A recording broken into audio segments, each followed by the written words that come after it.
Hello everyone, and welcome to my reaction to One Piece manga chapter 1164. We're going to be reading along today, but you need to have your own chapter. So I'm reading on the Shonen Jump app. Very cheap, very convenient, lots of great manga to read. Currently, I'm actually on chapter 34 of Food Wars. So I've been reading that one. That has been very fun. I enjoyed the first 2 or 3 seasons and then I didn't so much, but I'm giving the manga a shot just to see if I like it more. I'm also reading, I'm still reading Ichi the Witch, which has been fun. I feel slightly less invested in the last few chapters, but what I'm thinking of doing is maybe letting some chapters build up and reading about like 3 or 4 at a time. We'll see how that goes. I recently finished reading this one called wait P P P P P P P P P P P P P P P. It's a piano manga and it is so good and the style is so nice. It's definitely not your typical shonen, so I can see why it was cancelled. And the ending, you can definitely notice, is very rushed. This is not where the author maybe wanted to end it, but I would still highly recommend it to someone who's in the mood for something different and very creative. Every time I read a chapter, they would mention like songs that the characters were playing, and I would actually put on the music as I was reading, and it was a very nice experience. Someone's gotta tell Japan these names are getting ridiculous. No, that one's not even. It's called Six P's. P6. I don't know, but I actually really like that one because at least it's stuck in your head. Now you're gonna know. Oh, what's that? PPP. Mm. It's the light novel names that are getting ridiculous. But anyway, so I'm here today for One Piece though. I just wanted to give you a recap of what I am reading. I've also been thinking about reading One Punch Man, not the webcomic, the manga that's on here. So it is story by one, art by Yusuke Murata. So the anime has been a hot topic as of late, and it has made me feel like, I should start the story from the very beginning and actually read the manga. So I've been interested in that one, but so far mainly I'm reading Food Wars, One Piece once a week, Ichi the Witch, and I finished PPP. But for today, we continue One Piece with 1164. So I do remember exactly where the last chapter ended, and we were all quite worried about what's going to happen next, because Chebek was the Domi Reversi, right? And he was ordered to kill his own family. So I don't feel like this is going to be a very upbeat chapter, but let's see. So the cover story is not cover story, but the cover art is a reader request. It is Perona chasing a rabbit with a watch. That's so cute, like Alice in Wonderland. I love that. I literally claimed Dinah today in Waifu Wars, the cat from Alice in Wonderland. She is so cute. And I really like Alice in Wonderland, the story. So it's so nice to see Perona kind of in the role of Alice. That is so cute. Okay, here we go. First page. Everyone ready?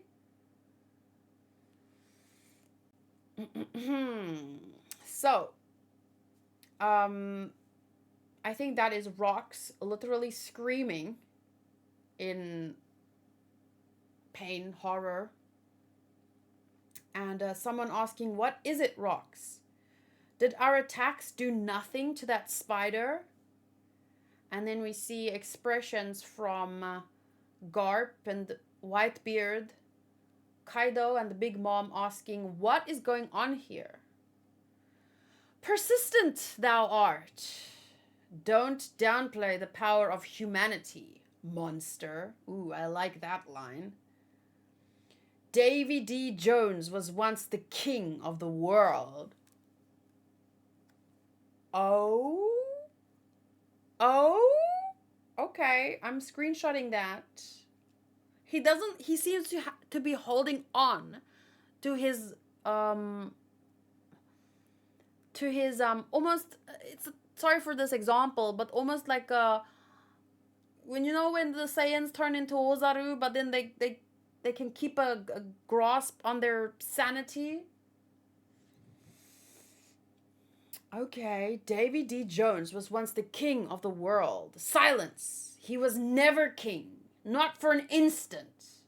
The grievance between Mu and Davy has nothing to do with thee. Then why are you so panicked over something as trivial as the Davy name? You know what they say, fear of the name only increases fear of the thing itself. I guess Emu hasn't watched Harry Potter. It's kept you terrified for years, hasn't it? The thought that Davy's will might be passed down and one day come for you to fulfill the promise. And that is, the second or third time that this promise is mentioned? What's more frightening to you? Davy D. Jones or Joy Boy? Davy D. Jones or Joy Boy. And if you think about today's episode of One Piece, so we watched episode, let me just check here, 1148. So in that episode that came out today, Vegapunk was talking about Joy Boy, the first pirate. And he was talking about Joy Boy's power of elasticity, and as he was talking about it, we got to see Luffy, right? Luffy has Joy Boy's power, the same power of elasticity. It's linked to Nika, yada yada yada. But now Luffy seems to be connected not only to Joy Boy in that way, but also to the will of D. Mount Ooh says, plot twist, Davy Jones and Joy Boy are the same person. That is interesting that you would say that, because if you look at my manga read-along of chapter 1114, this was posted 9 months ago. There is someone in the comments who said, let me see if I can find it, wait.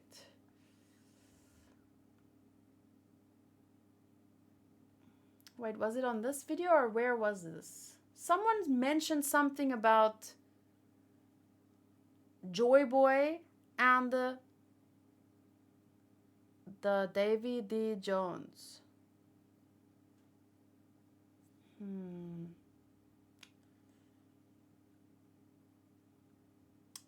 Sax says, no, Joy Boy and Davy is not the same person. No, I'm not saying one thing or the other. I'm just saying there have been people theorizing about it, whether they are the same person or not. Okay, but let's leave that conversation for the end of the chapter. Let me just finish up.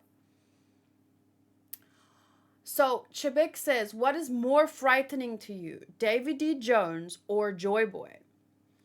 Cease thy dreaming. Their kind will never be seen again once I have eradicated thee. I have found excellent soldiers to serve Mu, Davy. Gigantic, harmless, and conflicted. The giants? You fool! Don't mess with Harold. They only want peace.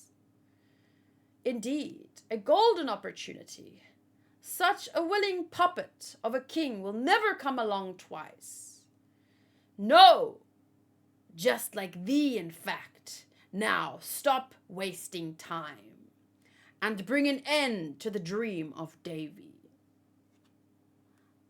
That's quite interesting. They were having this full-blown conversation and all everyone could do was watch.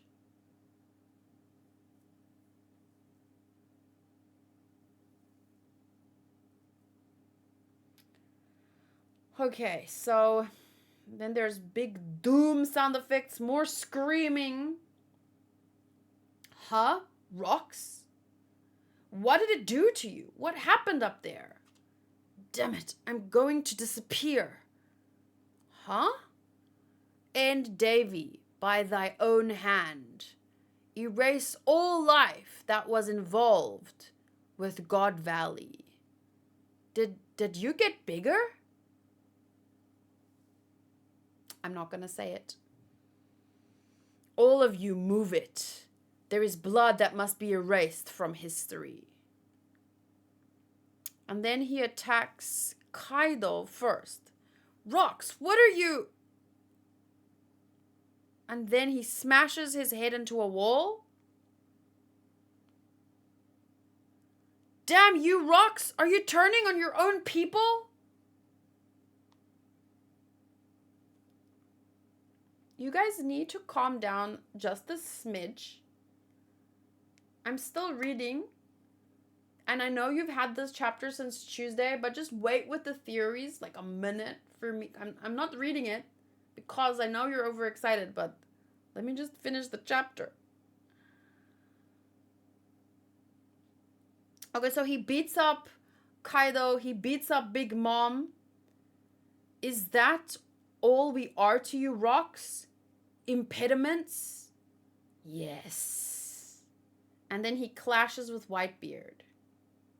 Oh, Whitebeard. That's been a theory for a while, right? The Whitebeard's going to be the one that ends him. Ooh.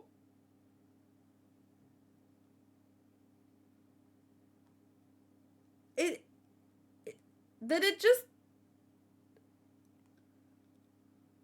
run for your lives? The mountain is coming down. Shoot.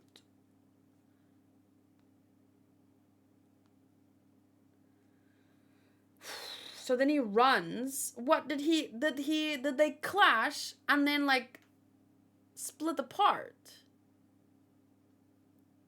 I mean, cause he clashes with Whitebeard, but then he runs. And everyone is running from him. And his wife, carrying his own child, is running. Everyone's just freaking scattering. All battleships along the northeast shore. Withdraw and keep your distance. That was dangerous. Who should we punish for allowing this to happen? There are literally... They don't even know who to punish. And I think that's part of the reason, because a lot of people were making jokes about how did Garp get away with punching his boss? And I literally think that after all the chaos on this island, their first priority was just to pretend like none of this ever happened. They don't even know who to punish, you know? So I think at the end of the day, it's not that he wasn't fired, it's that maybe they tried to pretend none of this even happened. Because, quickly, please, this way, everyone. Don't you dare leave without us, or we'll have you all put to death. Hurry, my lords. They just used Garp for propaganda. It served them. They care more about punishing someone than their own lives. I don't even think they can grasp in what danger they are at this time. Hurry up, Rayleigh. The island is doomed. Roger. Roger better be all right in there. Treasure, treasure. Can you believe how much there is?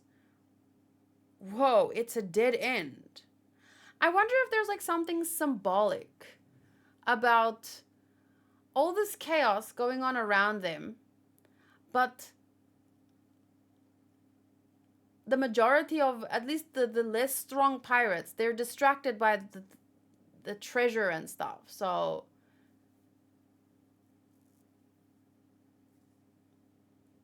Ohayo gozaimasu. Tsukushi desu ne. はあ、お美しいですね。うん、ありがとう。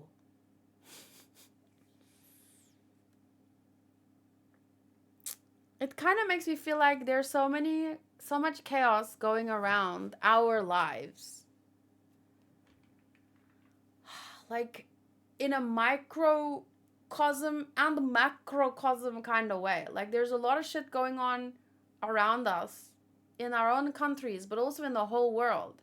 But all we can really do is kind of like focus on, ooh, sparkly, new manga, ooh, a new game, ooh, I got my paycheck today. I'm gonna go buy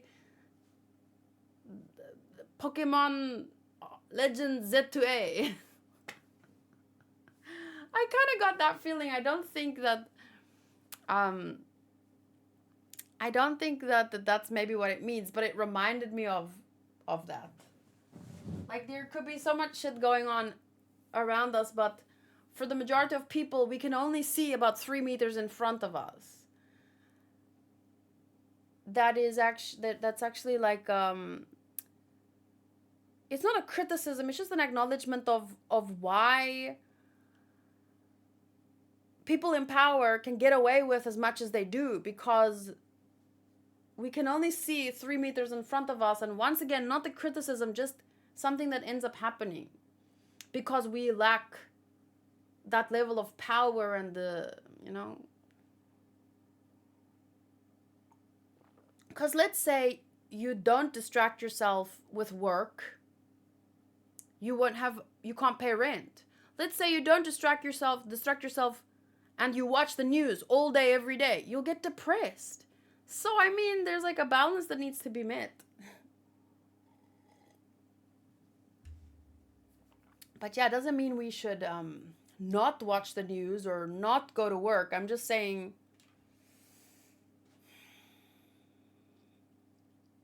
it seems to be something that happens, right? People also memory hole a lot of things. I think I've heard about that. Like, the government does something terrible, and then everyone's talking about it for a small while, but then as time goes by, nothing gets solved, and then we just go on with our lives and we keep it.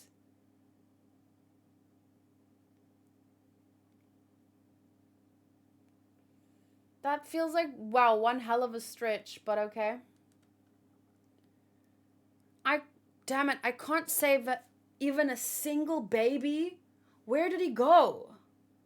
You have to stop, Kuma. If you keep going, you'll put us in danger. Kumachi, there might still be lives I can save. Oh, a person. Curses. Stupid Ganzui. Shiki! Is there even any escape off this island? Ja ha ha ha, or ji ha ha ha. You thought you could get the best of me. Everyone is scrambling right now. All forces to the shore. We need stretchers. I can't get there. The woods are on fire.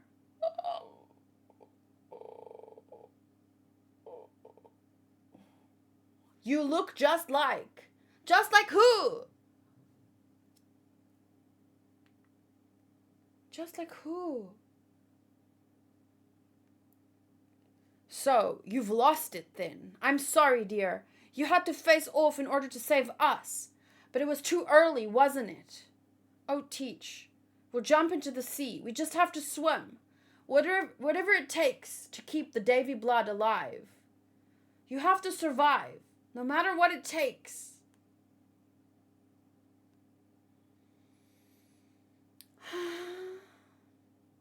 And he chases them. Kuma saved them! And then an explosion?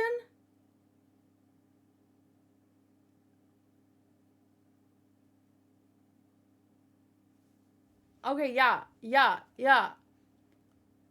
There is a reason, guys. There is a reason. There is a reason. Oh my gosh. But what happened to...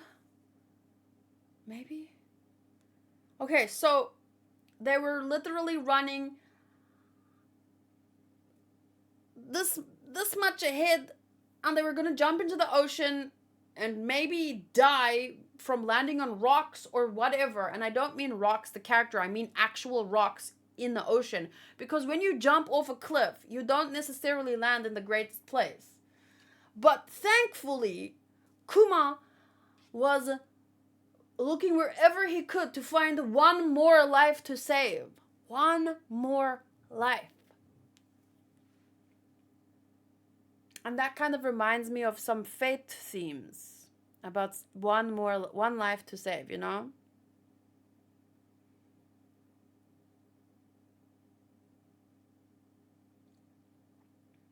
Okay, and they were shooting, I don't know if they were... Rocks was pretty big at this point, but I don't think they were ordered, right, to kill everyone. So I'm not shocked at all by this, because they've been here this whole time. So this is just at the tip of the iceberg, really. But anyway, so they shoot at that general area, probably because they're trying to bury the truth of this island, right?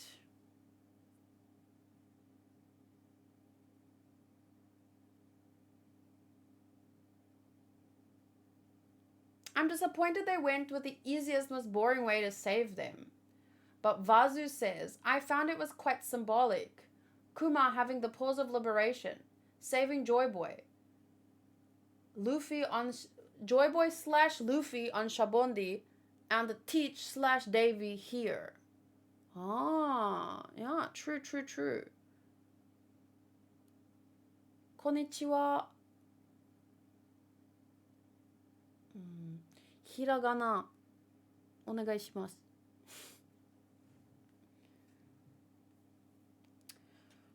Okay, so anyway, in a very kind of full circle way, we have Kuma saving Luffy and Teach. But I know that Luffy is being associated with Joy Boy, and the Teach is being associated with Davy. But I think Luffy is almost like goes a little bit further than that, because he also has the will of D. So I really like that his character takes it like, I don't know. Kuma is playing the long game to liberate the world. It is a long game. Yeah. Even back in, remember even back in Shabondi?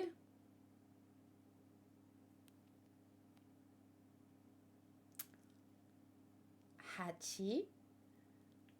I know that Teach has the will of D. Think about what I just said. Teach symbolizes Davy, and Luffy symbolizes Joy Boy. But Luffy is connected to both, because Joy Boy, the fruit, the power, Nika, plus the will of D. So I wasn't under the impression that the one who has been constantly referenced in this chapter as being Davy Jones's blood, I wasn't under some kind of misinterpretation that he didn't have the will of D. Please consider the words before you respond to them.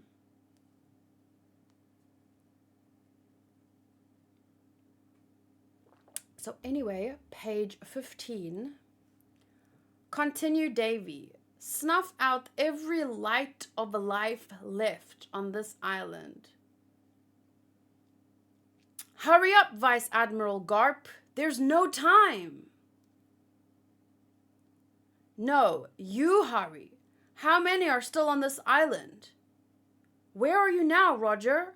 I'm fine. Once everyone's on the ship, let me know. You got that? And then Rox is going around killing everyone. Why does he look like that? But he didn't kill his wife. Like, I know it's crazy because he's still killing people out here, but he didn't kill his wife.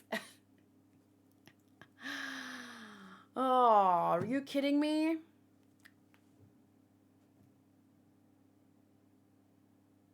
I need to download the chapter.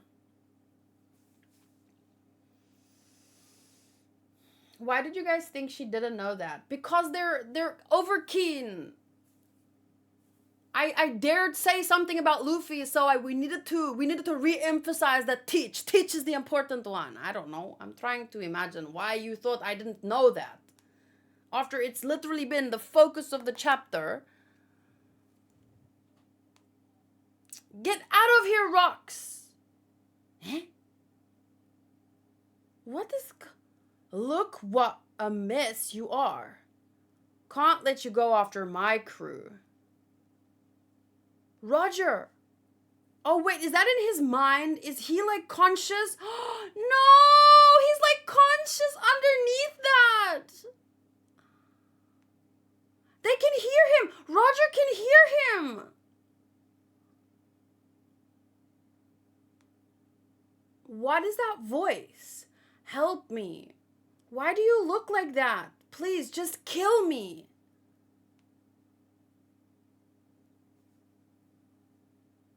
So wait, they get turned into these demons that get an order, but underneath their true voice is still there, and Roger can hear it. It's that. What is that voice? Zunisha's voice? What is that voice called, or when they can hear the voice?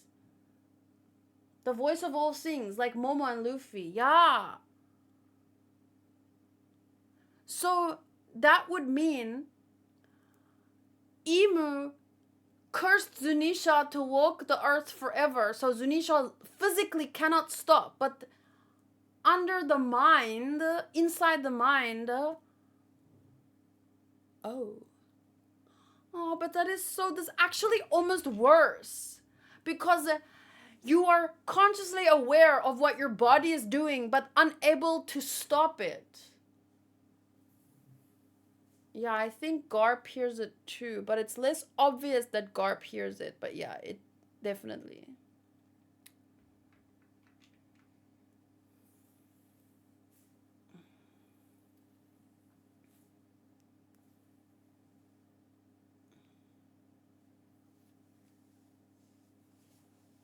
I didn't say, but Luffy has the will of D. Your hearing probably cut off at that point. I said, but Luffy has the will of D and... Not, Teach does not have the will of D. Luffy has the will of D and... So he's linked to both. It's like sleep paralysis, but in reverse. I think Imu is just a silhouette. It's something about the way Imu is shaped and moves. Okay. I like how even when being possessed, Rox kept enough of himself to talk smack back to Imu. Rox reminded me of King Riku being controlled by Doflamingo.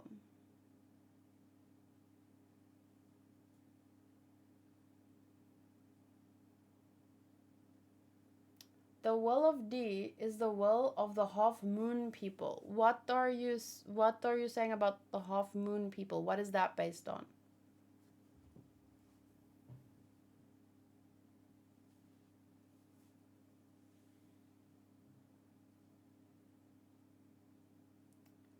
It must be a scary feeling not to be able to control your own body.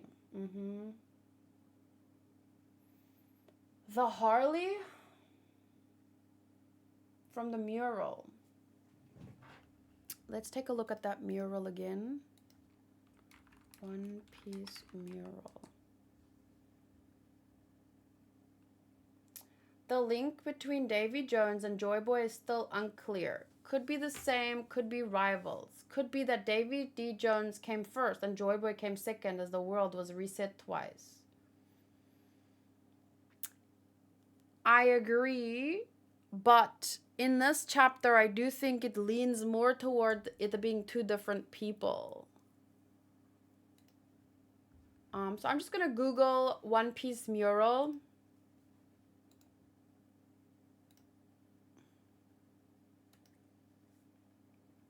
So your theory is the will of D is the will of the half moon people. Where?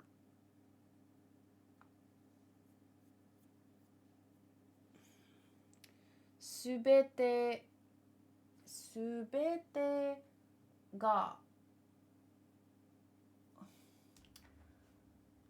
umakui kutoi desu ne. I'm just gonna translate that. Subete ga umaku iku to ii desu ne. Ii desu ne means that's nice, isn't it? I hope everything goes well. Arigato. Top right. You mean these? Why are they half moon people? I feel like Joy Boy is a title of the sun god vessel. I think Joy Boy was not a D member. Maybe Joy Boy being the sun god makes Davy Jones the moon god or something. Do you think the next chapter will be the actual fight between Rox versus Roger and Garp, or are we going back to nowadays? I would assume that it would be the fight. I don't think this is over yet, no.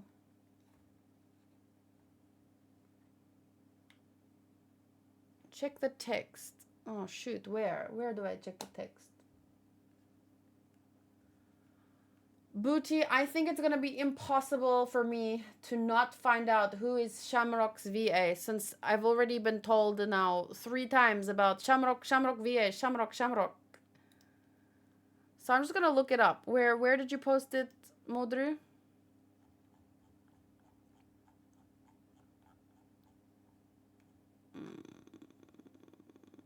Where did you hear? Kenjiro Tsuda. Oh! No! Nanamin! No! He's so good! But I don't want Nanamin to be Shamrock.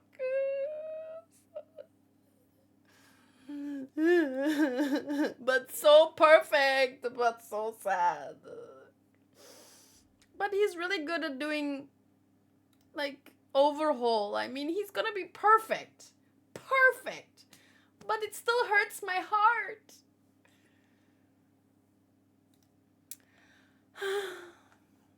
Okay, let me just quickly take a look here at the... Okay, first, before I take a look at other people's thoughts...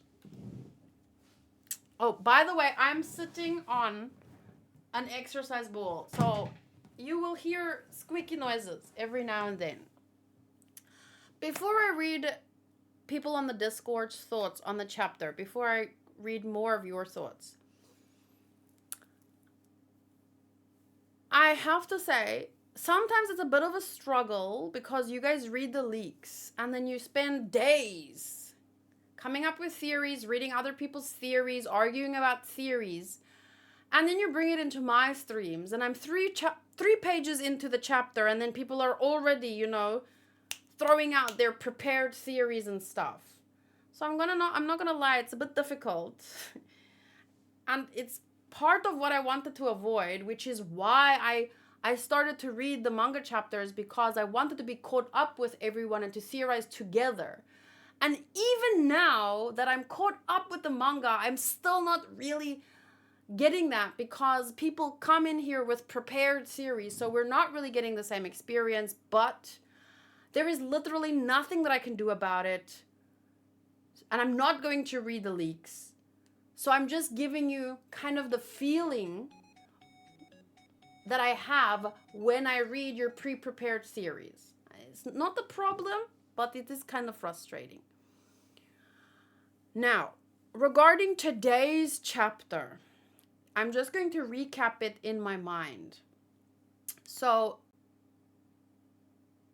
the chapter starts with Imu already did Domi Reversi on rocks, but he fought it for as long as he could to talk some smack to Imu and kind of mock him for his fear of even the mention of Davy Jones's name.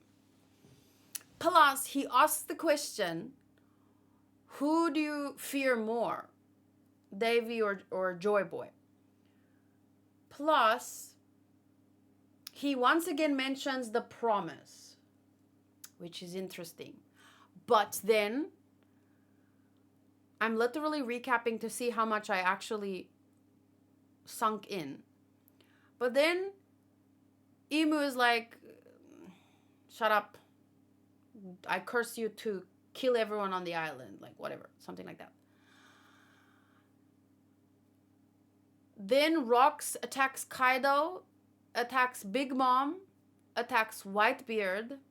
And I don't really understand what happened. He clashed with Whitebeard, and then the mountain fell. And then he was running around, like literally going after everyone. The Celestial dickheads were taken off the island, and we see how like a bunch of characters are running away, like Shiki and we see Kuma looking for more people to save. And thankfully, right before Rox is about to kill his wife and child, Kuma is the one who saves them, which to me is a very nice link between Luffy and the Teach, which have been linked for a very long time in terms of like things they say. And I mean, you know how long, like with the whole pie scene, and then Luffy says that tastes bad and he says that tastes good and stuff like that. So there's been a link created between them for a very long time. And now even more so it gets re-emphasized with Kuma being the one who saved Luffy in Shabondi, and now he's here the one who saved Teach. After that, after he's saved, after Kuma saved them, then we see how Rox is fighting with Garp and Roger, who is trying to protect as many people as they still can that are left on the island. And we see how Roger and the Garp can hear his voice, and he's saying, just kill me. Because otherwise he would probably be cursed to roam the earth forever to kill anyone linked to Davy Jones. I assumed he clashed with Whitebeard, but jumped past him to get to the target. But I wish we could have seen that, because it happened so like clash, mountain fall, running around. Where's Whitebeard? Like Whitebeard just let him go. But I guess they were still very confused about why he was attacking them. And also he said, we're just something to you. I don't know. I wonder if Rox thinks he killed his family with the sword slash, and that's why he tells Roger and Garp to kill him. No, I think that his wife, whatever happened to Rox, his wife knew about it. She said, you look just like ... So I think that Rox and her knew about whatever happened to him. He wasn't coming back from that. And he just wanted to be put out of his misery. I don't know. I just assumed he hit Whitebeard into the mountain. I still wish we got to see that, but yeah, it doesn't matter really. Okay, so here are some thoughts from my patrons. Tiago says, Kuma really made himself an MVP, saving Chebek's own family from his brainwashed self. This is not what made Kuma an MVP, but yes, once again, definitely. He did a good job getting away from that slash. Now I hope the voice of all things becomes more relevant when Luffy comes up to possibly deal with Dory and Brogy. Meanwhile, Garp is either really confused with the voice in his head or wondering what voice Roger is going on about and why Chebek is crying. Yeah, I noticed it was less obvious with Garp's reaction. But I do think he's hearing it, personally. Kuma is really amazing. His hands literally created One Piece as we know it today. He is forever in my top 5 characters of fiction. It's interesting how we all thought God Valley was going to be Dragon's Marine for it, but it seems to be more of his Shabondi. Oh. Dragon's Marine Fort. What would that have looked like? But Rocks, man, he's also been an amazing chapter. He's been an amazing chapter. Oh, character. Typo there. I've grown to love him so much. I don't care what anyone says. He's a good man. I literally don't think you have to worry about what anyone says because I have literally not heard anyone say anything bad about him since this arc started. So it feels like you're speaking to an imagined enemy there that doesn't exist because literally no one says anything bad about him. His last words before being turned was defending Harold and Rocks. Was defending Harold, and Rocks probably thinks he killed Eris and BB. I don't think so. But I wouldn't be surprised, but I don't think so. I think either way he wants to be killed. Because him and his wife knew. She literally says, "You look just like ... so you lost. I'm sorry, you had to face off in order to save us, but it was too early." I think they know. I think he's saying in universe, Rocks isn't a bad dude no matter what anyone says. Who said he was a bad dude in universe? I don't even think he's ever been mentioned before this chapter.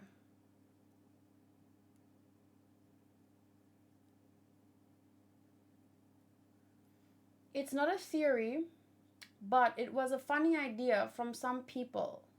They asked, what would happen if Mrs. Goldenweek from Baroque Works used her color trap ability on Domi Reversi?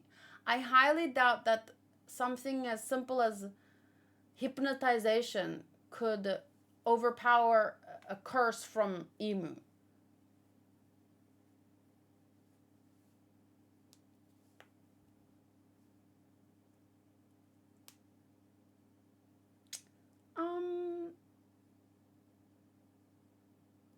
Whenever they mention the Rock's pirates, it was always the most powerful and dangerous crew.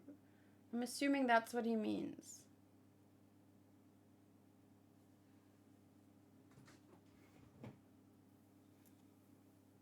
But they're pirates in One Piece, but okay.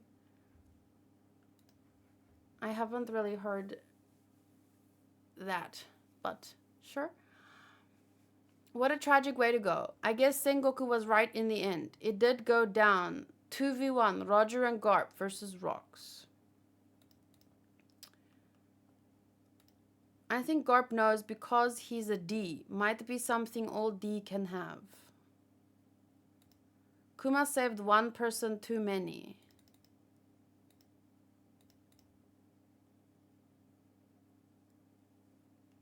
Why? I forgot. How did Ace, who did Kuma save to get Ace killed?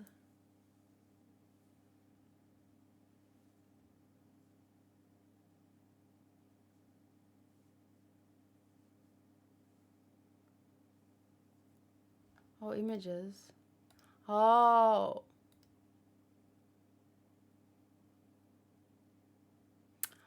Oh.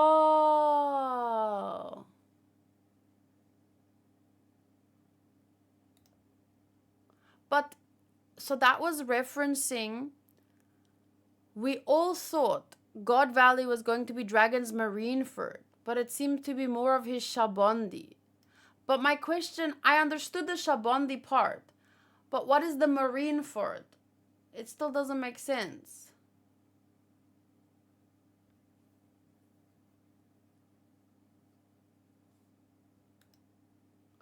Oh. This part makes sense now. Kuma saved one person too many. I forgot about... I was just happy to see a baby and a woman being saved. I completely forgot how that impacts Ace's...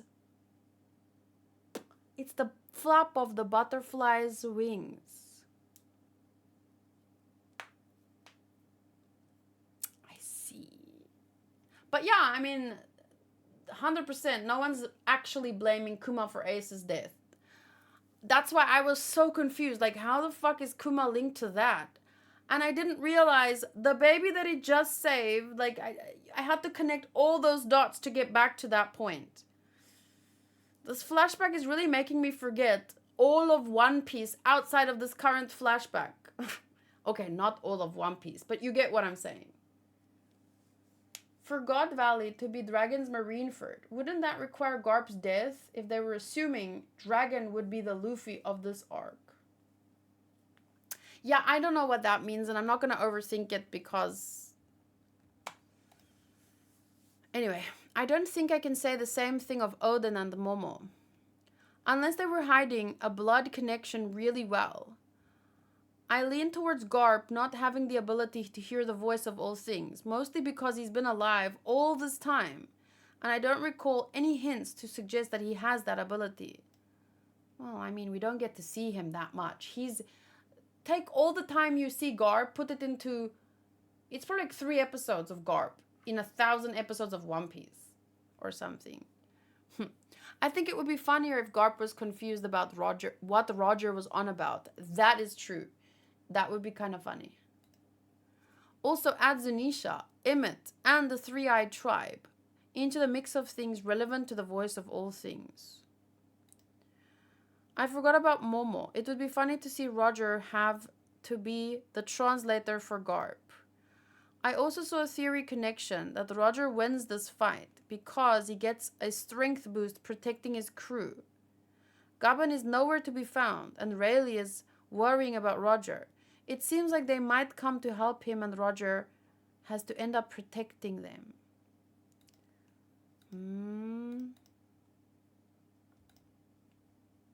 Roger would stand his ground and fight. Did he have a death wish? Knowing when to retreat is part of warfare. Maybe, but he wouldn't flee because the people he loved were standing behind him. If he ran away, he would endanger his friends. But it might be more accurate to say, it's not about pride alone. He's making sure the enemy doesn't go after his friends. At times like that, Roger can be as ferocious as a demon. One time, he destroyed the entire army of a nation just because they talked bad about his friends. It's true, he can be violent, short-tempered, and self-centered. But see, he's still a pirate, and I feel like... But in his heart, he's straightforward and pure, like a child. Fuck Joy Boy, fuck Davy Jones, fuck Bellamere, fuck Sol, fuck Tom, fuck Odin. These guys are nothing compared to my god Kuma. Guys, I cannot fathom the need to compare shit. Like, why would you need to say that in order to hype up Kuma? Why? Like, that is the most anti-Kuma mentality that I can fathom. Why would you need to, like, crap on great people because you want to make the point that Kuma is better? Why would you need to do that? That is so opposite to Kuma's character, and it's actually hilarious that you love this character so much and you can't even, like, understand that what you're saying, that character would actually disapprove of. It's like Sanji fans who, what's the word?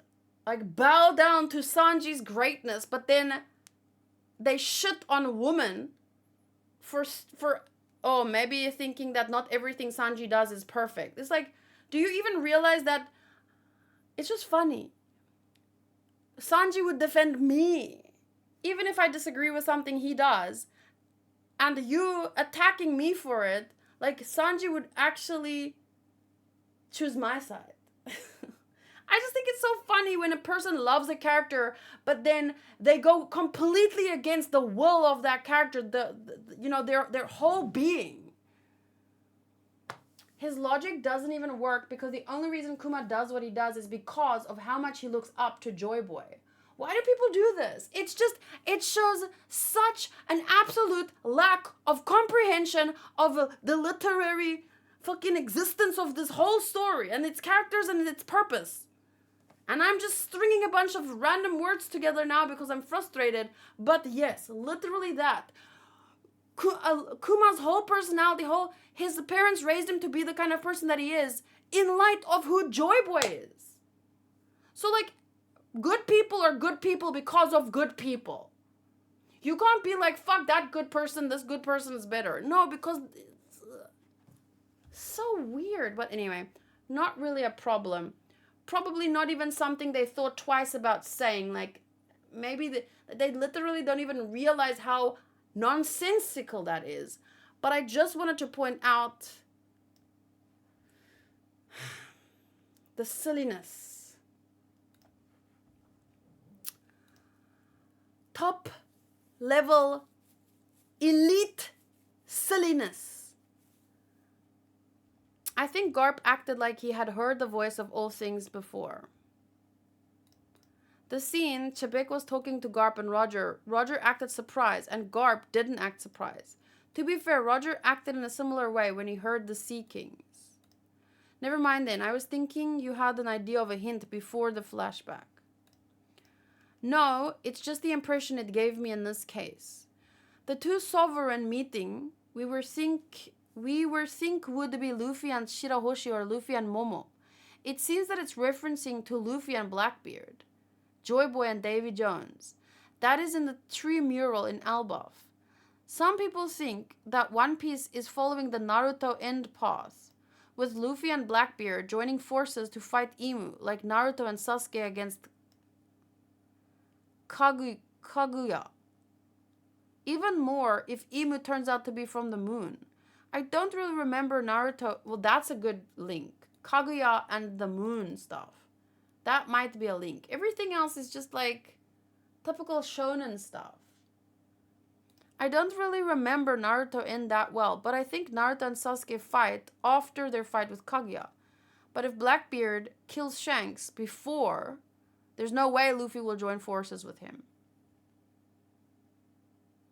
Someone was mentioning this earlier in the chat, and they were comparing all these characters in One Piece to a bunch of Naruto characters, and honestly that seemed to me like a big reach, but I would look into it.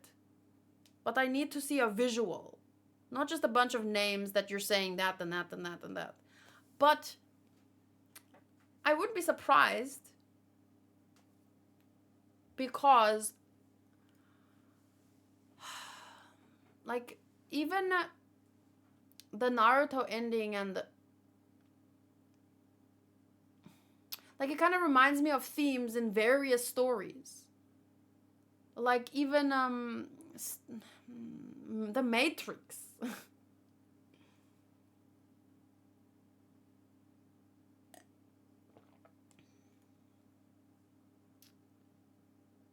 Doji says, people don't like this ending and absolutely don't want this coming to One Piece.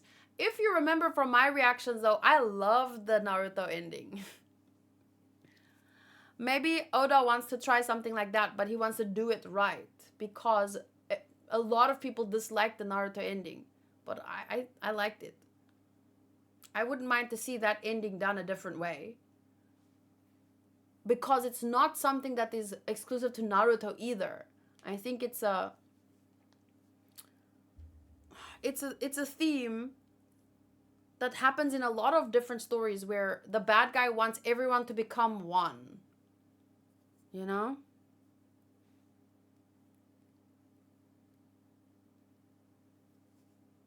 They call Garling the champion of God Valley. What was he doing when all this hell broke loose? It was just a lie. Propaganda. Didn't he get knocked out like early on and then what? I don't even know where he was after that. He probably ran away.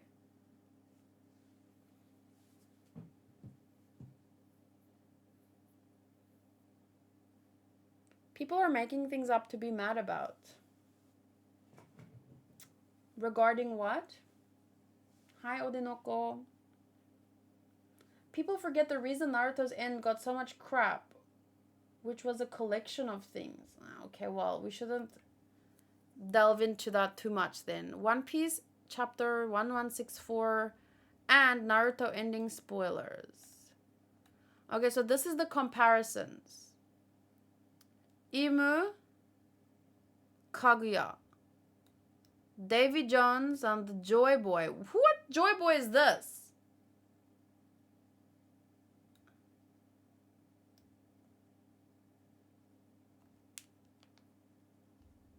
Where's this picture? Garling will be the one who finishes rocks and becomes the champion. Do you guys think Loki is going to meet Blackbeard? I wonder what kind of reaction he will have since he knows rocks and he liked him.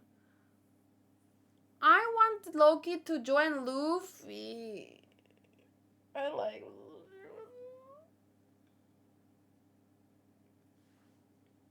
Oh, this is fan art? The big difference between Naruto and One Piece is that Imu was established for more than 200 plus chapters, while Kaguya was less than 20.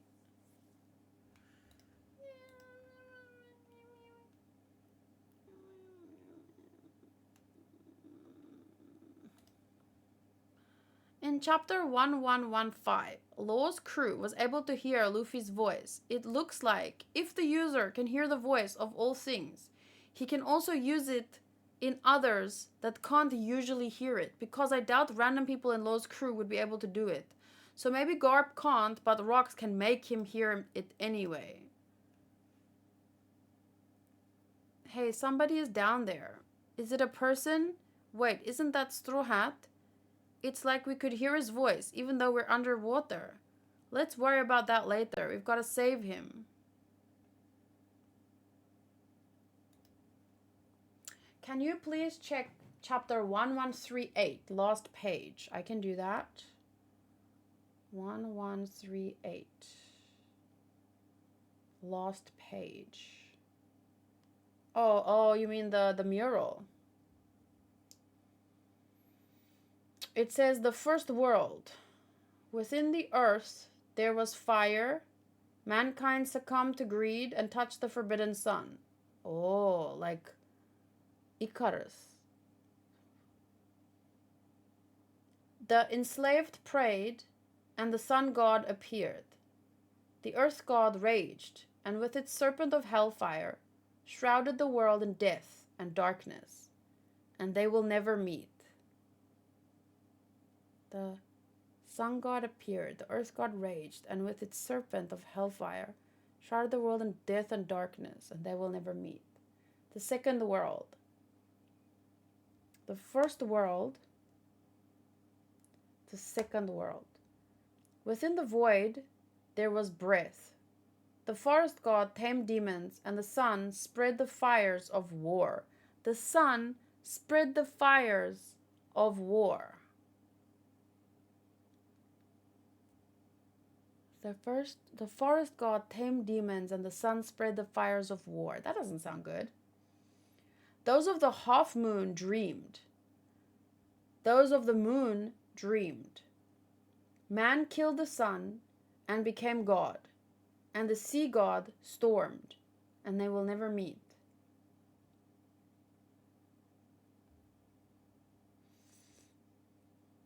The the third world. Within the chaos there was emptiness. The inconvenient remnants recall the promised day and hear the voice of the half moon. Hear the voice of the half moon.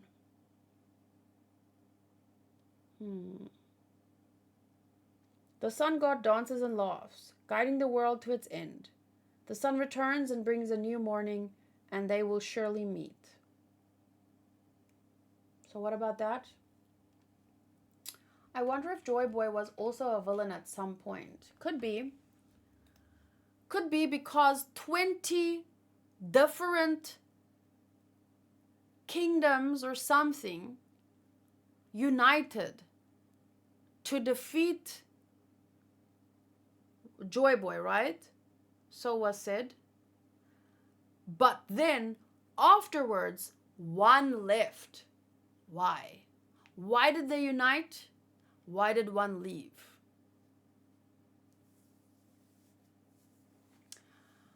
First world Nika, second world Joy Boy, third world Luffy. It was a villain to Emu at least. You mean... Yeah. We usually use the word antagonist.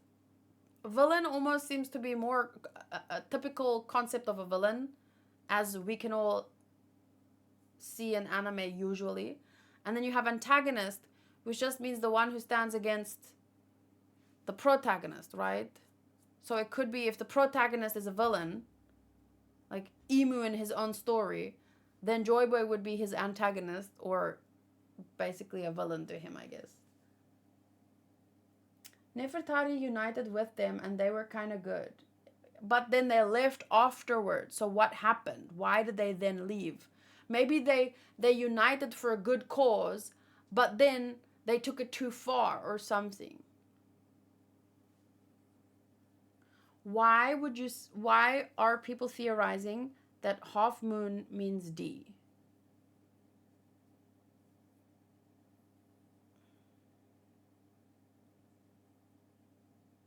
They united to steal the ancient kingdom's energy. What if the ancient kingdom is like Wakanda, that were really advanced, but they didn't want to share with the rest of the world, and the rest of the world needed help, and then they united in order to take what they needed, or something.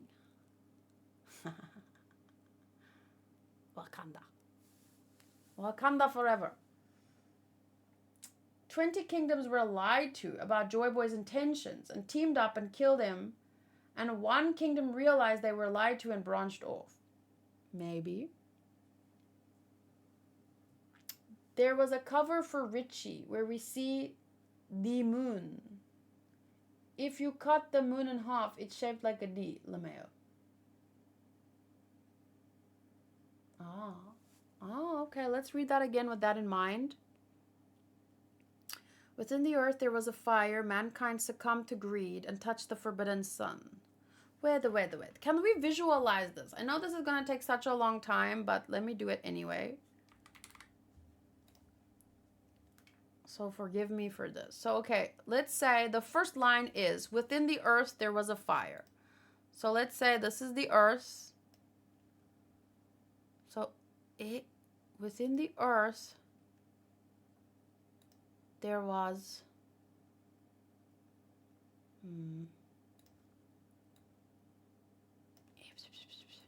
within the earth there was a fire. That's the fire, okay?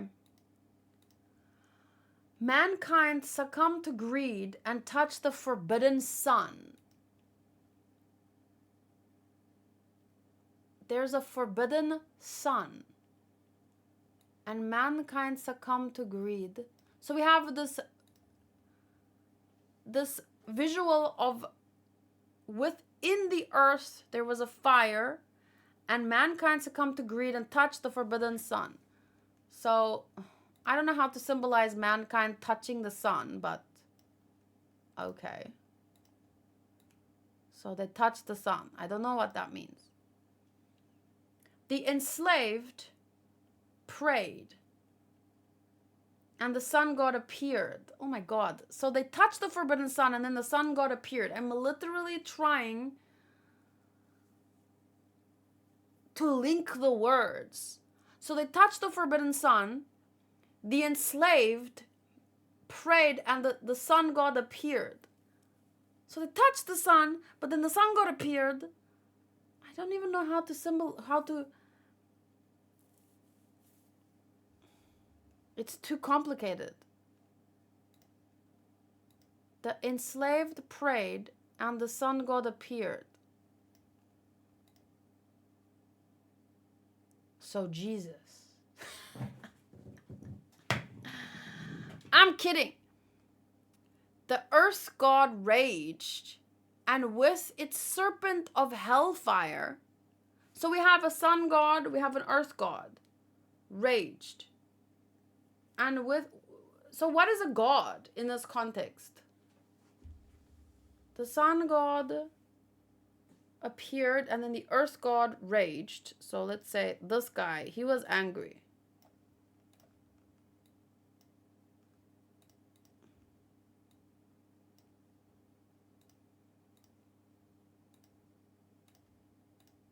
He rages. And with its serpent of hellfire, also an angry snake, shrouded the world in death and darkness, and they will never meet.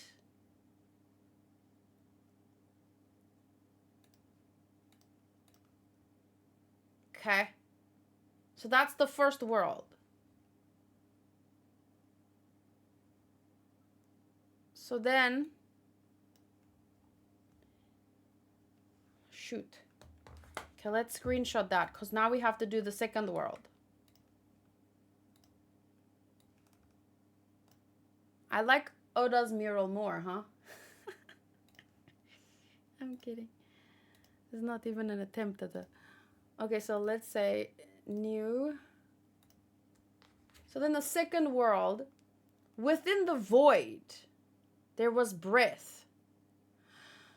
Oh, I can't even. Where's this? There's a void. There was breath. The forest god tamed.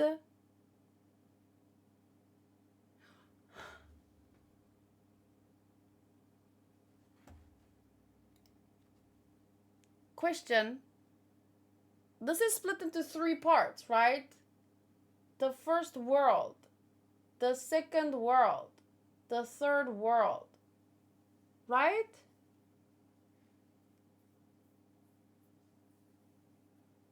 Make the canvas black. Good idea. Okay. Within the void there was breath. Okay. Yeah.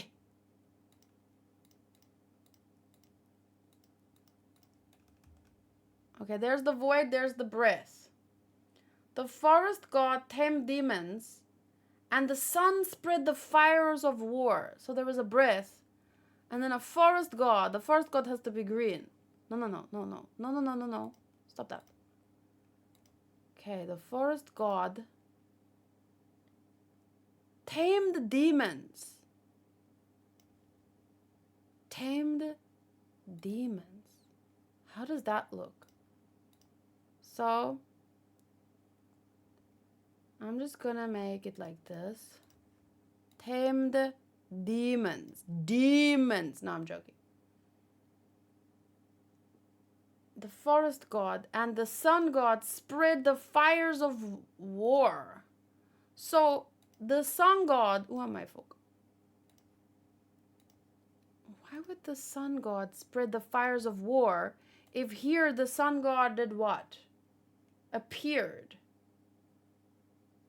Because enslaved people prayed after humanity touched the sun. The sun god spread the fires of war. Okay, that's the fires of war, guys. Those of the half moon, so the D, you guys are theorizing, dreamed. Of what? And those of the moon dreamed. the moon meaning Lunarians. Mu is the forest god. Davy is the inheritor of the sea god. How do you guys know this?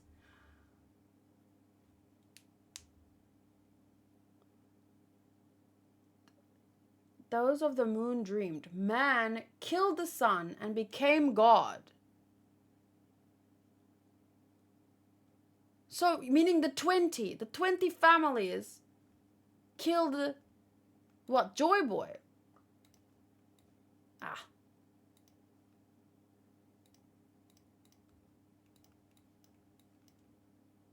Man became God, and the sea god stormed.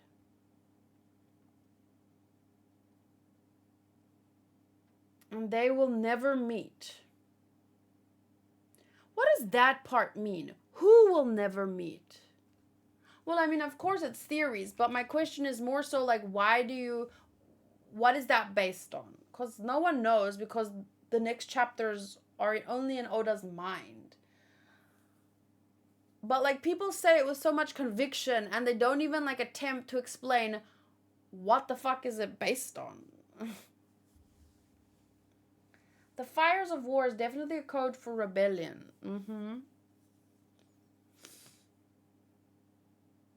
Maybe it's time to read the Eneru cover stories. Yeah.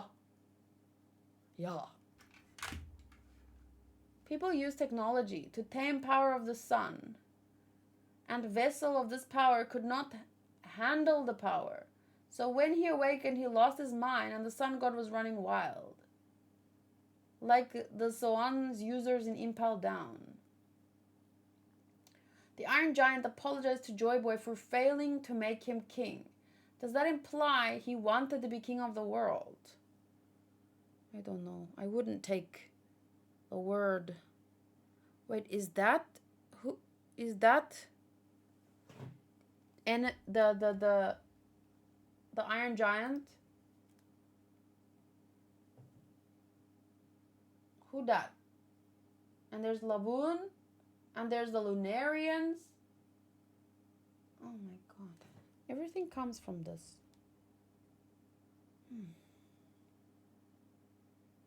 Within the earth there was fire. Mankind succumbed to greed and touched the forbidden sun. The forbidden sun? Kind of reminds you of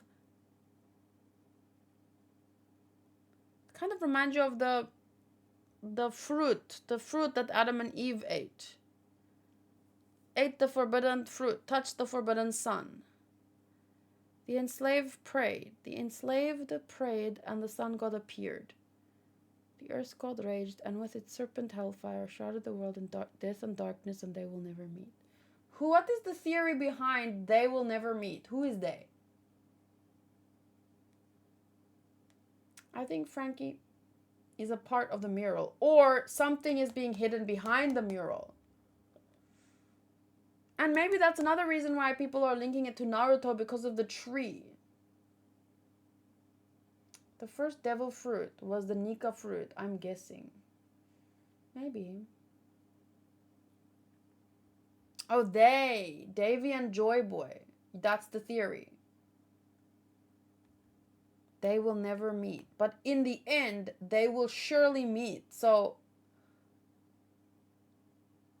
people are theorizing that's Luffy and the Teach. But they already met.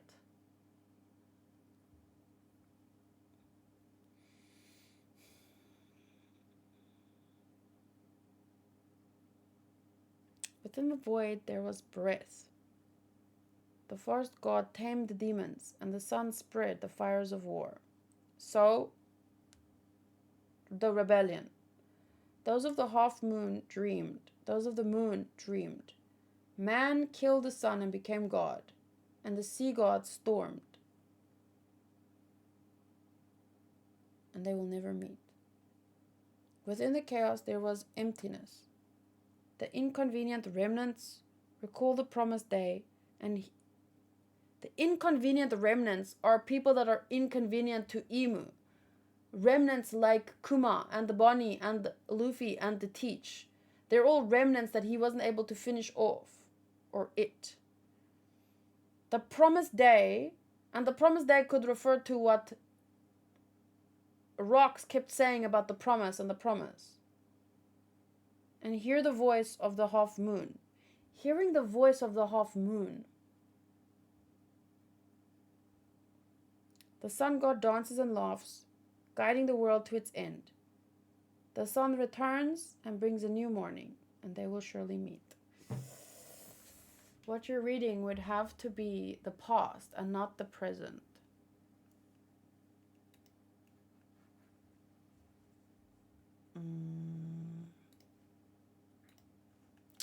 Let me ignore this mess.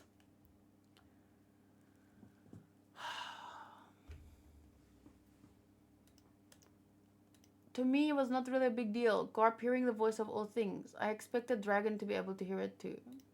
I'm perfectly fine with Garp being able to hear it, or Dragon. I just think this does not confirm or deny it. Yeah, me too. It could have gone either way. Someone is bound to jump the gun before the next chapter makes it more certain, or maybe not at all. Capture or killing pirates was part of Garp's job description as a marine anyway. One thing is certain. Loki must be talking in Eminem's speed to be able to tell all of that in like 2 minutes. To Luffy and Hydrogen. A devil fruit ability Imu would be more scared of than Nika. Yeah. Vegapunk needed that. One Piece chapter 1150. There's a PV trailer with his voice. Oh. Whoa.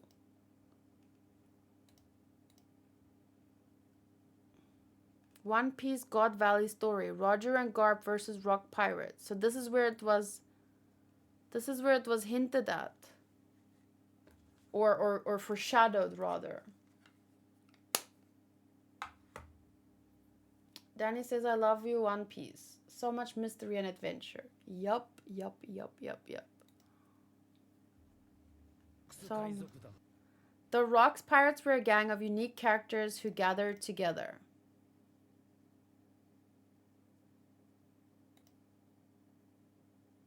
Whitebeard in his younger days. Big Mom. Woo woo. Why was such a pirate group lost to history? One of the reasons is that they disliked each other so much. They took no pride in publicizing their exploits. So they showed their teeth at the world government as if they were a terrorist group. At the world government. A particularly fateful incident took place at God Valley 38 years ago. No one could stop the advancement of the evil. Wait, what?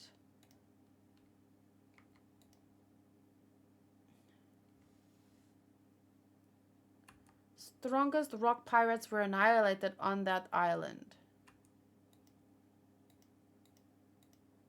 No one could stop the advancement of the evil. But Navy HQ Vice Admiral Garp was able to. So that's the beginning of Vice Admiral Garp's many tales of heroism. What do they mean that's the beginning of? He seemed to be quite famous before that. It was necessary to work alongside a pirate to fight that battle, and that was Roger. One of the reasons that Garp refuses to become the Admiral is because Admirals are the Celestial Dragon's direct subordinates. And he saw that day the truth. Garp and Roger, who happened to be there, worked together and defeated the Rocks Pirates. That's the official story. The Celestial Dragons and Roger and Rocks. The name God Valley is nowhere to be found on any map now. In fact, it disappeared without a trace. The island that the world government wanted to hide disappeared. Once, the ambitious Rox tried to become the king of the world. He's only remembered by some Navy soldiers of our generation. For Roger, maybe Rox was his first and strongest enemy. Rox's full name, Rox D. Chibik. So maybe this is what Dio was mentioning, like, this is how the world, or a few people, it's actually not the world, it's a few people from Sengoku's generation. But I mean, it's very clear to us viewers that that's a bullshit story, or a half-assed story at the very least. And there's no one, no manga readers, never none, don't take it literally, but there's very few, if at all, anyone that ever mentions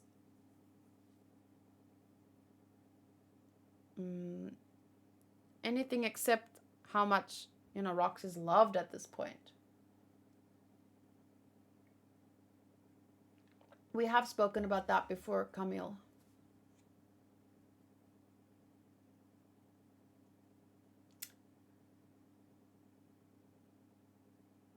No sane manga reader. Have you saw the memes about Garp and Roger being Celestial Dragon supporters and slavery advocates? It sounds goofy. Don't care. Whomever made that theory knew it was bad before they made it about Moria's ship. No, I haven't seen that. It's technically a true story that leaves out so much context. Wow, that's what... Isn't that what Morgan's does? Even in Egghead with Luffy, like, technically, okay, sure, it's true, but... yeah. Who's here after chapter 1163? We all know that it was a lie the whole time. This scene aged like fine wine. Now that the face of Rox D. Chibik has finally been revealed 3 months ago. The fact that they foreshadowed Blackbeard's own dream and further cemented his supposed and theorized connection to Chibik here.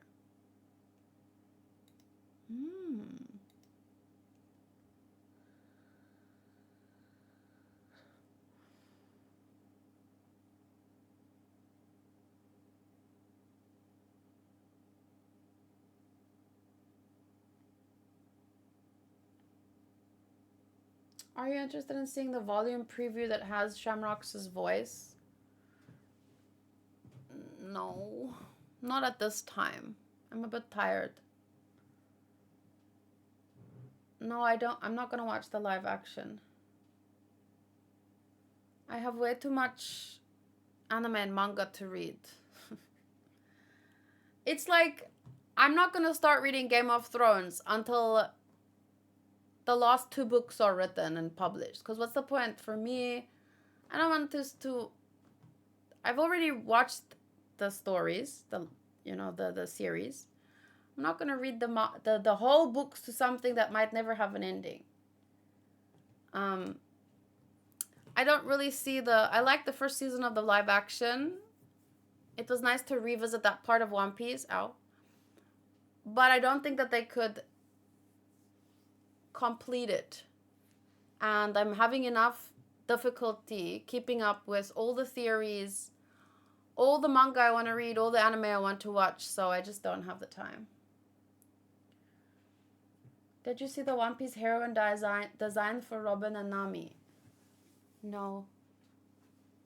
Big Mom told Kaido to not trust Chibik when he joined. I mean, they're pirates and none of them liked each other apparently. So I would take that with a grain of salt. Chibik is a really interesting character, to say the least. He got introduced, very suddenly for a long time. So he's been hinted at for a long time. It's not like he came out of nowhere. That's not what I'm saying. It's just that he was so mysterious for such a long time, and then suddenly we meet him, and it's been months now. How long? How many months have we been in this story?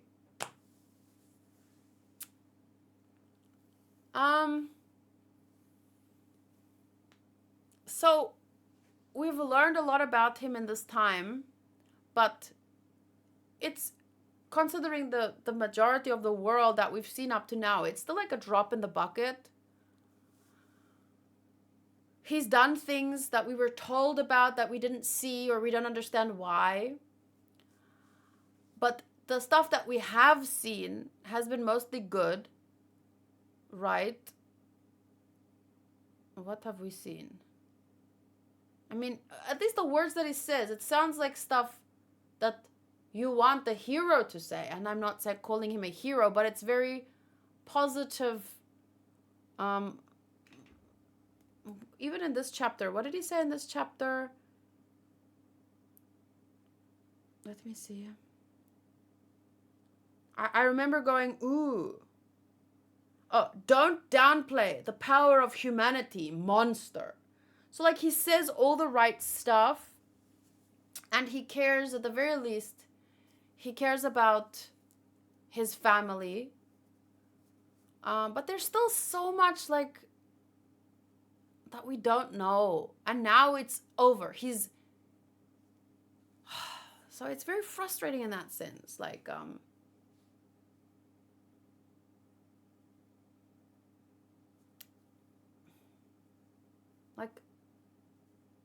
you want to know more and you want to see more, but at the same time, I'm like, oh, I really miss Luffy. And I want to go back to their story. Poor Dragon thinks that he's failed. He's even in the same pose Luffy was when he lost the crew on Shabondi. Yes, we saw that.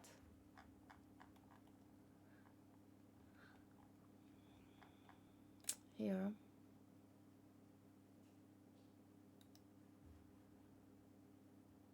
Well, at least we will get to know more about Chebek when they explain Davy Jones. Yeah, so I think that there's a lot more to be revealed.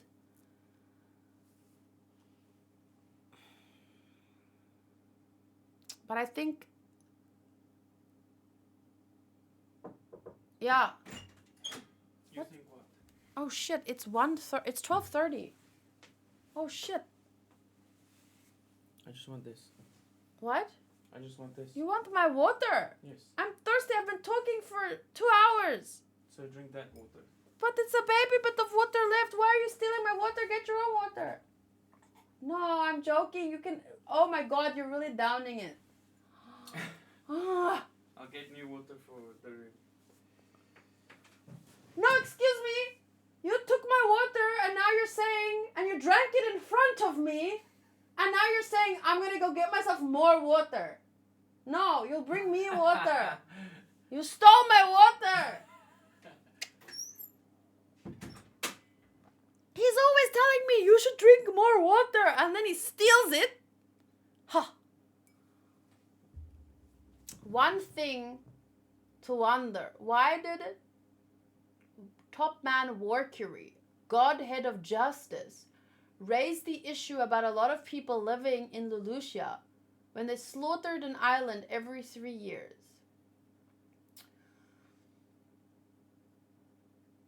Huh? What do you mean? I feel like he's going to have a backstory. Well, he's basically being killed because, you know, Oda can't leave a tear unshed.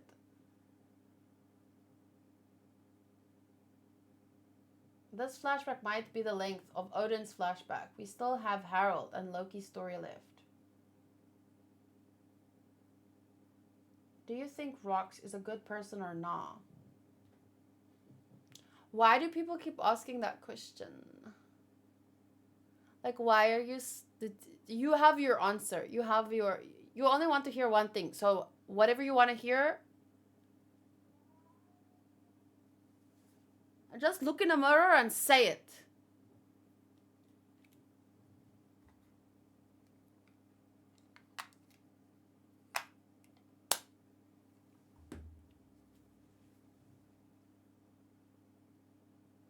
Yeah, freaking Pull the Kaido. If you're intimidated with Game of Thrones and you like that kind of stories, Stormlight Archive will be your best series. Please, I know I talk a lot, but please listen. I am not going to watch the One Piece live action season 2 because I have too much manga and anime that I still want to watch and read. And it takes a lot of time. So please do not recommend me something that is just more of something that I'll never be able to see.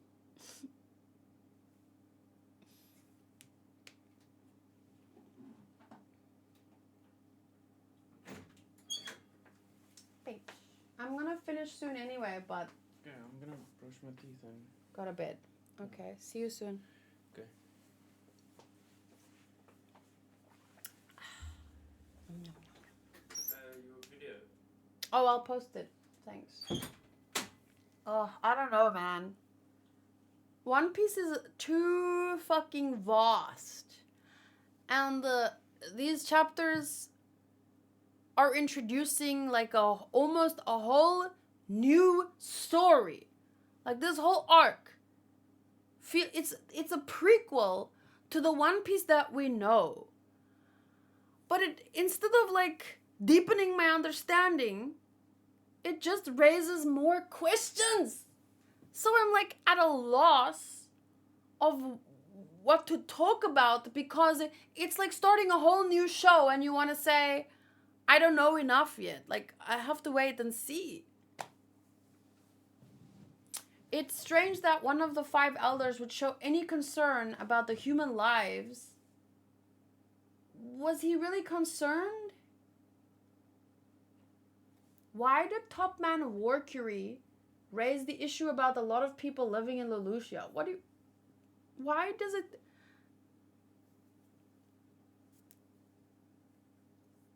I don't understand how your question goes. How is a lot of people living in Lelouchia? You're saying he seemed concerned, but he shouldn't. Why does that mean he's concerned? He just pointed out people are living there. What is it? I don't think human lives were a concern, especially when they blew it up. Yeah, like I don't see why would... Maybe he pointed out that there are too many people there. Let's kill them. You have to show me the scene. You can't just throw something out into the open in your own words and then not give me context, not show me the original. Like, how is it relevant to this conversation? You see what I'm saying? I can't talk about it. Because there's like 100 new theories, 100 questions about things that they're not actually relevant to this chapter, but they're relevant to One Piece. And then everything's just all over the place all the time. And I feel like I'm never getting anywhere. It feels like I'm digging a hole, but no dirt is being removed, if that makes sense. He seemed like he didn't want Lelouchia to be destroyed initially, but that feels like a different conversation. We'll have to go and read that chapter. Because I don't know what words he said. I don't know the context in which he said them. I don't know. My brain is still on today's chapter. And thinking for the 1000th time, why does people keep asking me, do you think that Chebek is a good person? When I literally just like moments ago was speaking about Chebek, and now you're asking me as if you want a definitive answer. When I was giving thoughts on Chebek. And like, my brain can't jump around so many times. A lot of this flashback is setting a lot of the groundwork for the Void Century flashback. It's only until the Void Century that these chapters will make more sense. Yes. But it's like the story is being told backwards, and it makes it so difficult. Sometimes.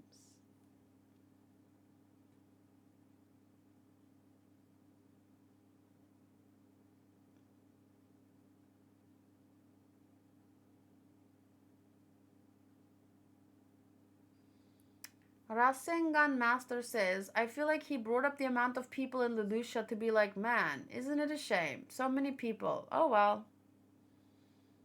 Maybe. What do you think the Joy Boy was after? Freedom? If Joy Boy is Nika, I mean, if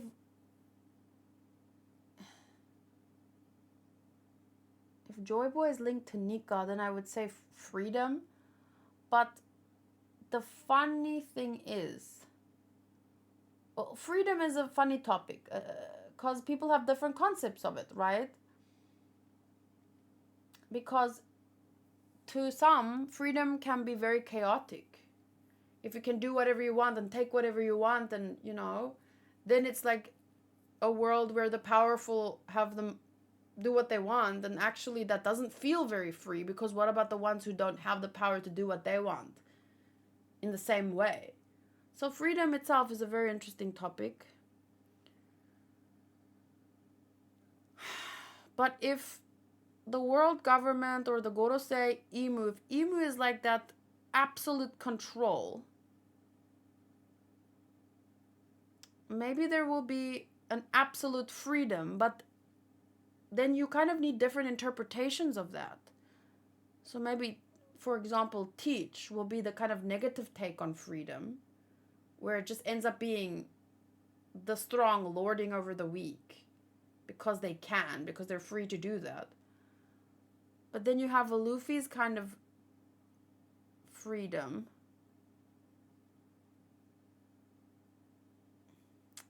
But how to put that into words? Joy Boy was after joy. You can't have joy if everyone's being brought down. The freedom is what brings the joy. And that also has different interpretations. Like chasing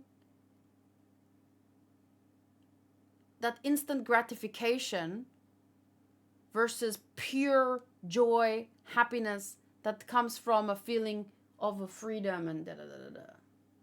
But yeah.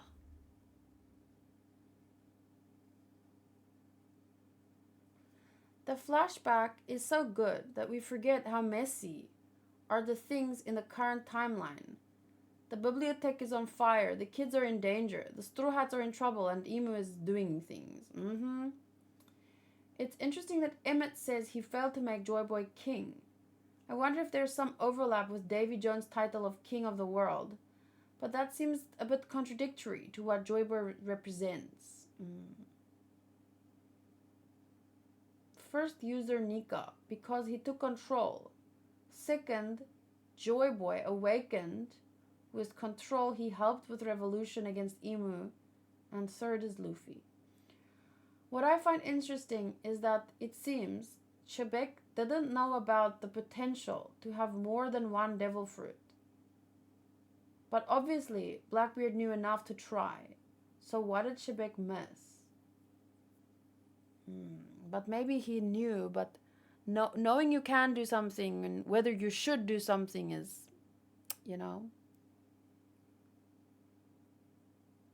Joy Boy is a chaotic individual in general. Pirate Island is exactly how you described. Technically, Shebek and Teach's idea of freedom was accurate, but flawed.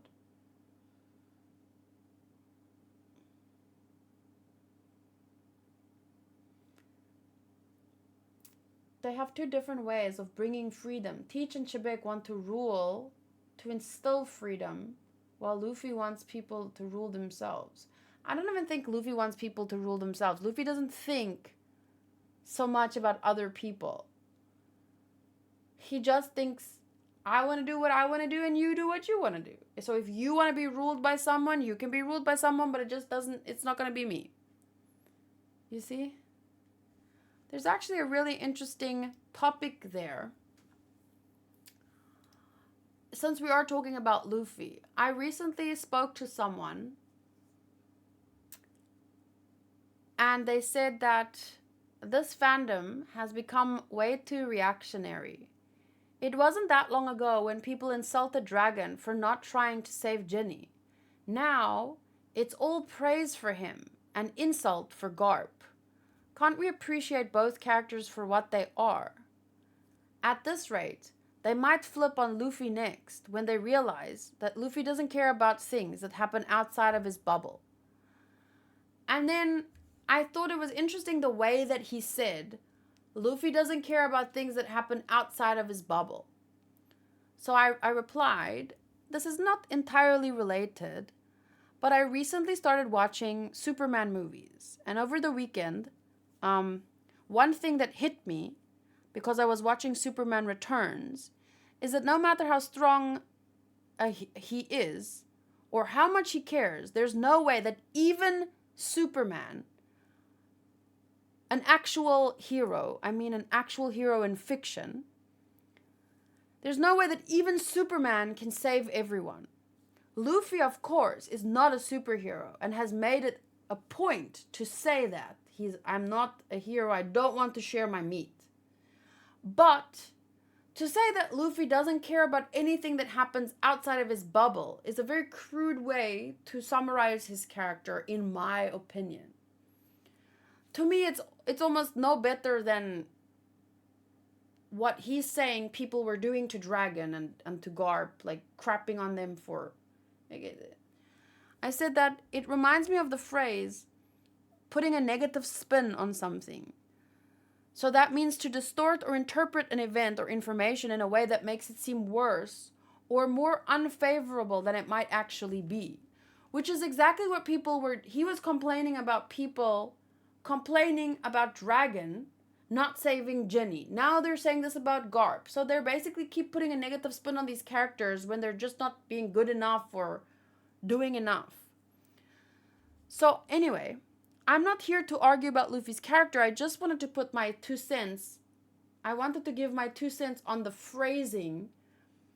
Luffy doesn't care about anything outside of his bubble. And regarding the beginning of your comment, I think we spoke about that before, and we boiled it down to recency bias. It's something I am guilty of too when it comes to watching anime. I also... Sometimes the newer things get higher on my list because I remember clearly how good they are. I don't think it happens so much with characters for me, but I could be wrong. But I think that's why people are speaking certain things. That's why people are criticizing Dragon, and then they're criticizing Garp, and then they're criticizing... Because it's just... They can only see this moment right here, right now, and then they forget everything else that has happened in the story, and yeah. So then, it was an interesting topic for me just because he was saying that people were being negative toward Dragon based only on what was happening now. And then he goes on to say, Luffy doesn't care about anything that happens outside of his bubble, and I thought that that was kind of doing the same thing, very much isolating one part of a character and putting a very negative spin on it, you know? So he replied and said that it wasn't meant to be negative, but I guess the word bubble is often seen that way, which I don't think it's the word bubble, but okay. He said, I personally like that Luffy is a simple-minded guy who doesn't beat himself over problems that has nothing to do with him, especially in the era of virtue signaling. He just cares about what's in front of him and the friends he made along the way. But then he goes on to say, but we have to acknowledge he's not exactly running to free the slaves. And I said, your response makes it clear that you didn't hear what I was saying initially, because you did the exact same thing. He starts by saying one thing, and then he goes on to Luffy isn't exactly running to save the slaves. And I said, please read my first reply again, especially the last sentence. Or I'll just post it here. I'm not here to argue about Luffy, I just wanted to give my thoughts on your phrasing. And he did it again with the phrasing, you know. Example number 1, Luffy doesn't care about anything outside of his bubble. Luffy isn't running to save the slaves. And I said that, once again, Luffy is not a superhero, and he's made it a point to say that he's not that. It's clear I was in agreement with you. I don't think we need to acknowledge that Luffy isn't running to free the slaves, because that was never in question. But once again, your phrasing is interesting. Luffy isn't a hero, and he doesn't pretend to be one. Neither is he a marine or a part of the world government, so he has no responsibility to anyone outside of his bubble. I was just saying that it's a negative way to spin his character, and this is the key point for me. It's a negative way to spin that sentiment in general. And if you were here for the whole stream, you'll kind of remember that we did talk about this earlier. No one does much of anything outside of our own bubble.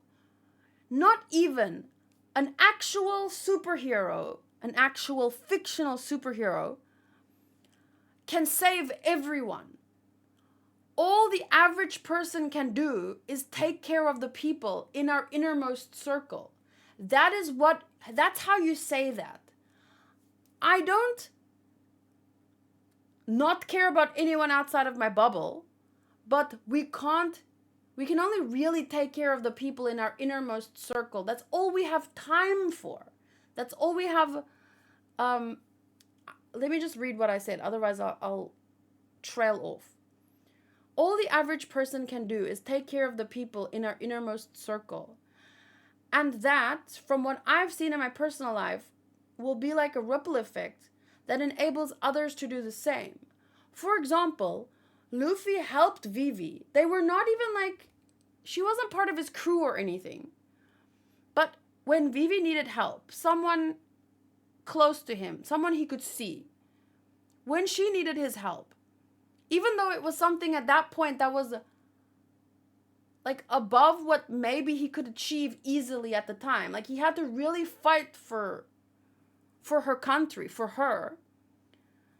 Luffy helped Vivi, and Vivi is now able to take much better care of her country and everyone in it, compared to how Crocodile was taking care of it before Luffy defeated him. The more that Vivi's country flourishes now, the more she can then reach out to other countries and support them. So it has a ripple effect. If you think about an airplane, when there's an emergency, the rule is take care of yourself first before you help anyone else. So that's just kind of like a microcosm of what the world is like. We only have so much time and so much energy to live our lives and help those around us. Luffy's not a hero, but he goes out of his way to support those around him. So I'm hoping that made my point clear. In conclusion, we both agree that Luffy is not a hero. I was merely pointing out that there's a better way, in my opinion, to describe his character. But there's no argument, just an interesting conversation about phrasing, I feel.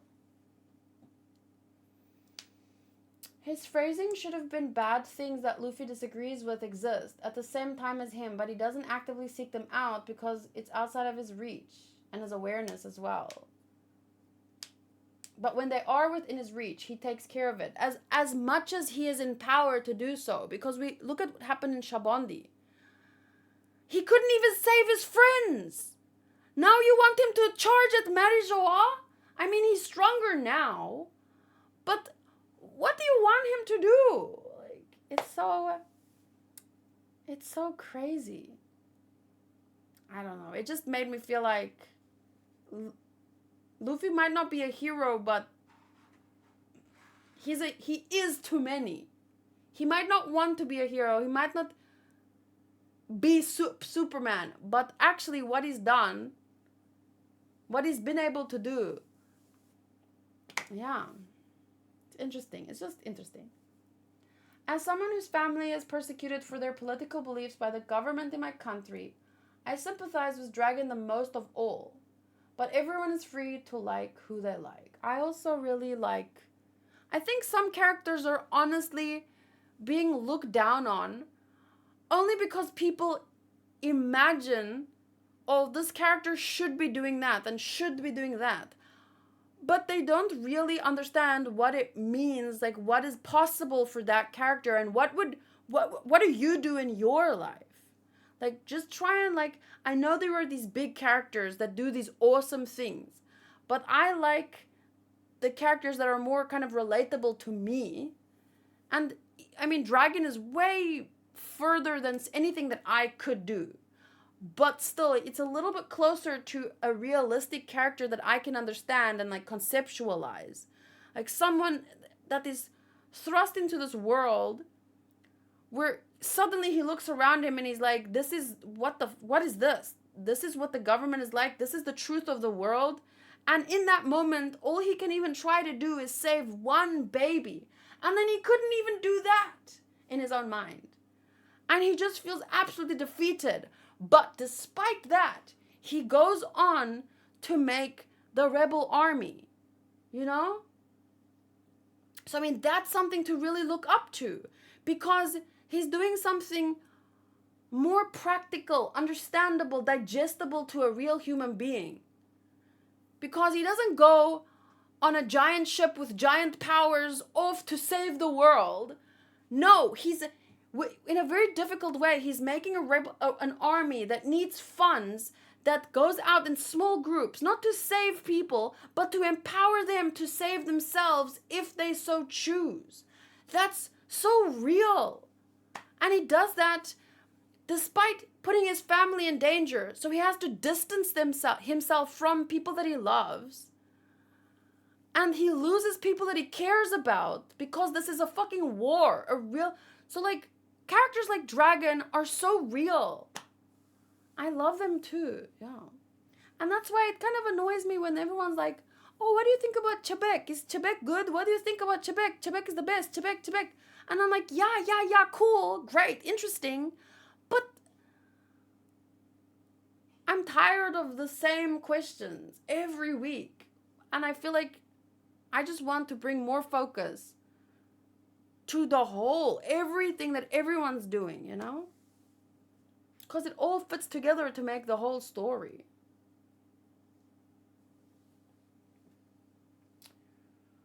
Luffy also understands the importance of helping others stand up for themselves. We see this many times with Kobe, Vivi, and Momo. True. People need to put things into Dragon's perspective. He literally saw the very thing he's making this army for. He knows how dumb it would be to toss it all the way by doing extremely risky stunts. Yeah. I think that one thing that Chebek might have done wrong, and that's not saying, but he took a lot of risks to make a name, and then he went into that place and he threatened Emu and he put a target on his back. Like, remember how Dragon does everything very, very as carefully as possible, and he distanced himself from Luffy because remember he told Kuma,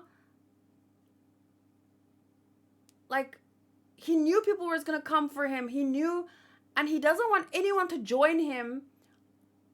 Like, he doesn't guilt anyone to join him and doesn't make big speeches.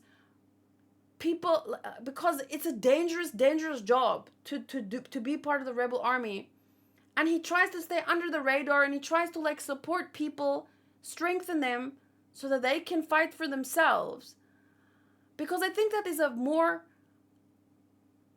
long-term solution to overthrowing the world government and all their power, rather than, you know, a bunch of guys with devil fruits running straight at them and attacking. Like, where did that get him? Why did the government target that island in the first place? They said it was what? Resources? What kind of coincidence is that? Oh, wait, there's this island that just so happens to be his birthplace that has some resources that we really like. Let's go kill everyone.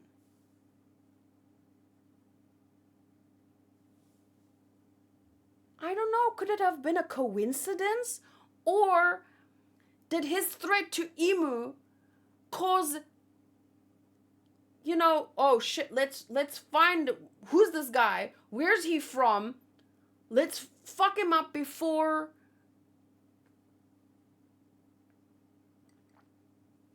who does Shamrock work for? You think Emu's gonna go out into the world and do his own dirty work? No, that's why he has the Gorosei. That's why he has the Holy Knights. They do his dirty work. You think Shamrock just happened upon the island? It's possible, but it would be one hell of a coincidence. Sabo got a whole island wiped off the map with his stunts. And he wasn't even trying to really do anything. He was kind of at like the wrong place at the wrong time. He learned something he shouldn't have learned. And then, he got, that was the consequences. There's a reason why Dragon moves in the shadows. Smart, yeah.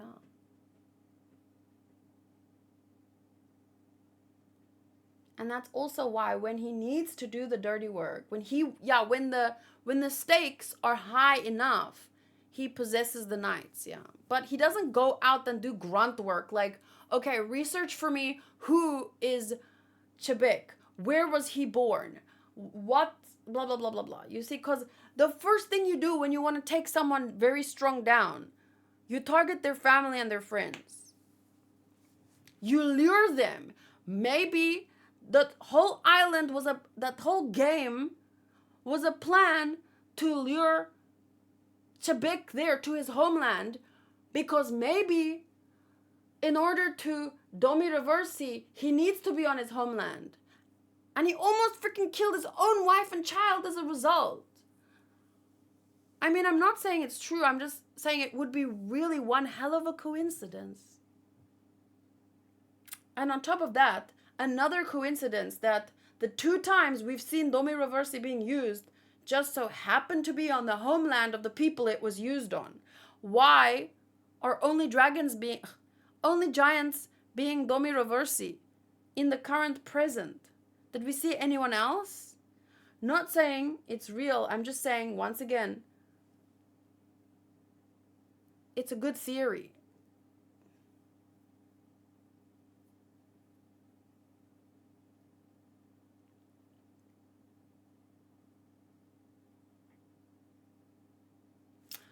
Why do you think he found members of the DAVY clan there? That's my question. How do you think they found it?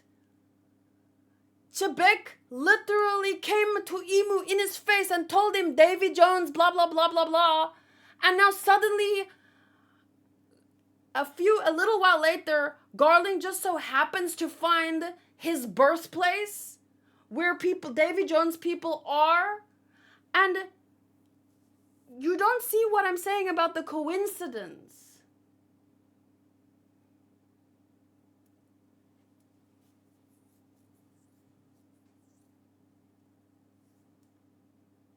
I don't think you can say that it was definitely a coincidence. It's too big of a coincidence. Chebik basically said, hey, I exist. I'm gonna come back for you. Fire or a moment, but man, did it bite him in the ass. That's my theory. He put himself on the map in a very big way. And then suddenly, they know your name. They're going to ask people about you. They're going to find out where you're, especially if it's true that Domi Reversi can only be used on you in your hometown. Wow. But anyway, there's no point in arguing about whether or not something's a coincidence. At the end of the day, we won't know until we know, until it's confirmed, or it might never be confirmed. But I'm just saying, it sounds like a crazy coincidence, and I can't wait to find out.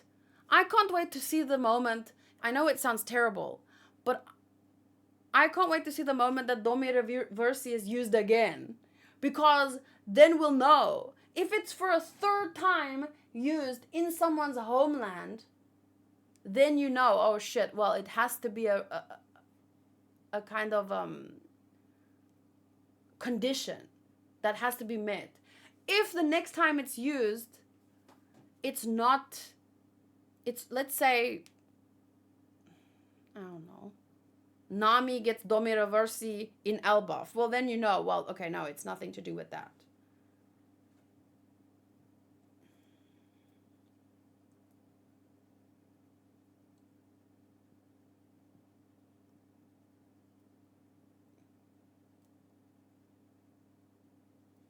Emu definitely would have glowed to 2 rocks if this was part of some plan. True. That's true.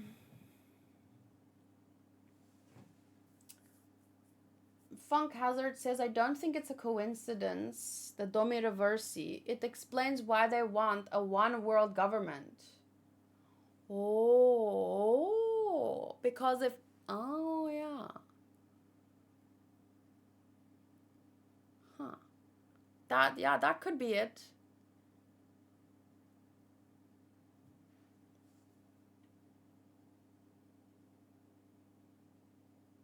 I think the reason Emu doesn't care a lot about the other D is because what he said while he was talking to Cobra.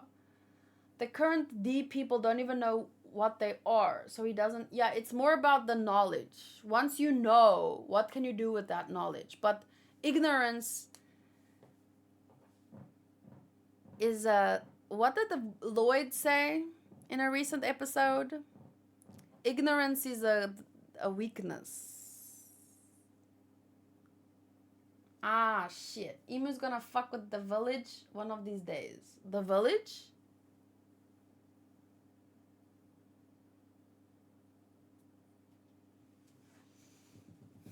Anyway. I do think that it's true. Emu, if I'm not mistaken, Emu did seem surprised. Like it wasn't a lure, because if it was a lure, then Emu would be happy that rocks did show up. But man, it's one hell of a coincidence that after he shows up, threatens him, mentions Davy and blah blah blah, and then suddenly his hometown gets targeted. Wow.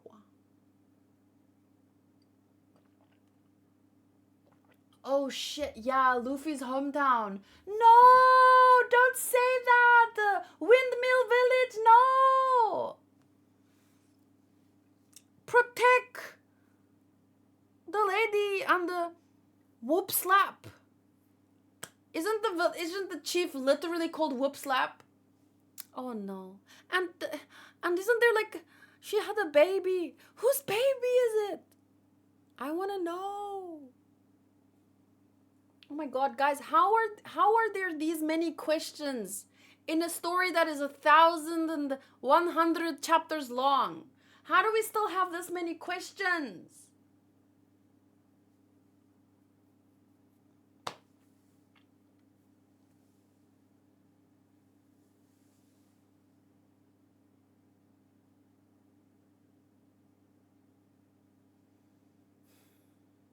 Anyway, so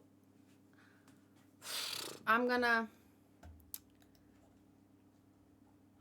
finish up, probably. Any final thoughts? Questions? It's been a bit difficult to keep track. But it's not, it's the One Piece world that is just so vast. I could read it 3 more times and there will still be things, you know? Oh, shoot. Oh, but I missed the last hour, but I already claimed thanks to Booty's ping.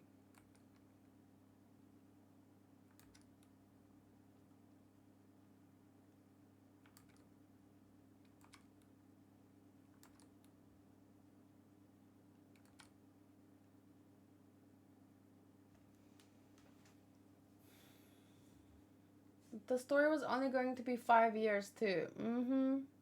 Did you see the news about One Piece anime going seasonal? Yes, I talked about it in my last reaction video intro. So you can go listen to that intro. I did talk about my thoughts on that. Let me quickly end the video here, but not the stream. I need to post the video still, so I might as well do that. I'm sorry for the ramblings that went in literally all directions. Did not keep it very focused today. I'm going to try and do better next week.